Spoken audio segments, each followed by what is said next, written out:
The Game Award. You either watch to see if your opinions align with the masses, or to see the new game reveals and DLC announcements like Silksong. That shit's never coming out. 2024 has been a fantastic year for gaming. Want a semi-Dark Souls-like RPG with amazing narrative and fantastic art design?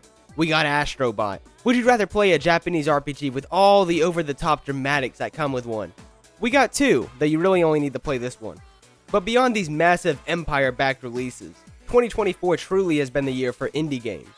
UFO 50 took those bargain bin 200 games in one scams and said, you know, what if we made this, but every game was a banger? And did it. Nine Souls once again proved why 2D Souls-likes are so unique and phenomenal. And Animal Well, all of Donkey's hype for 2 years straight was just spot on. Like, he literally didn't overhype it. It was amazing. The passion in these games is insane. But here's the sad truth. None of these games are winning Indie Game of the Year. Hell, Nine Souls got scammed out of a nomination. That shit should be on there. No, the game that's going to win started as a file named Card Game in a directory called Learning on the developer's computer. Let me introduce you to Balatro. You know, in case you haven't heard of the most massive indie game this year. Balatro is everything a person could want in life. Gambling. But not just any kind of gambling. This is poker meets pack ripping. Oh, sweet. Pack ripping. Though the game also brings a roguelike twist, combining strategy, luck, and deck building mechanics into one insanely addictive package. Every run is a chance to build crazy card combinations. I had a run where pairs were earning me tens of thousands of chips, another run focused on flushes, pulling in millions of chips in a single hand and set my personal record with an ante of 11. And look at these numbers real quick past ante 11. How do people get this far? I'm pretty sure that's a made up number. And of course, you can't have a roguelike without an insane amount of collectibles. And there's an insane amount of collectibles.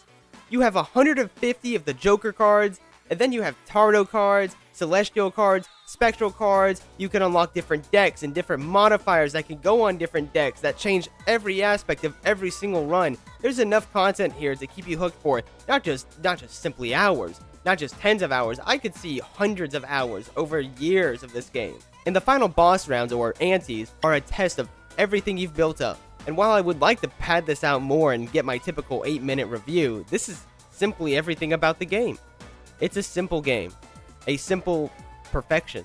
And the best part is it's everywhere. It's on PC, console, and most importantly, it's on phone. And it works amazingly well on phone. Balatro is the perfect game to just take and play anywhere. Local Thunk, the developer of the game, he struck gold here. What started as a project to learn game development turned into one of the most addictive games of not just the year, but for me personally, of all time. That might have to do with the gambling aspect, but it's still a really, really, really good game. And the industry noticed. Balatro isn't just up for Indie Game of the Year. It has many other nominations, but most importantly, it's the only indie game this year nominated for Game of the Year itself. So when it sweeps the awards, except for Game of the Year, Wukong has that in his gourd, don't act surprised. Now go and try it for yourself. And remember, kids, you only lose in gambling when you quit. Hey, thank you for watching. Sorry for the delay in content. I've been bedridden with a fever for 4 days straight, but I'm back at it and I'm working on a massive video. And since you watched this video all the way through, I'll just go ahead and tell you it involves 50 different games. So go subscribe so you don't miss that video. And leaving a like on this one would help me out a lot. Anyway, have a good day.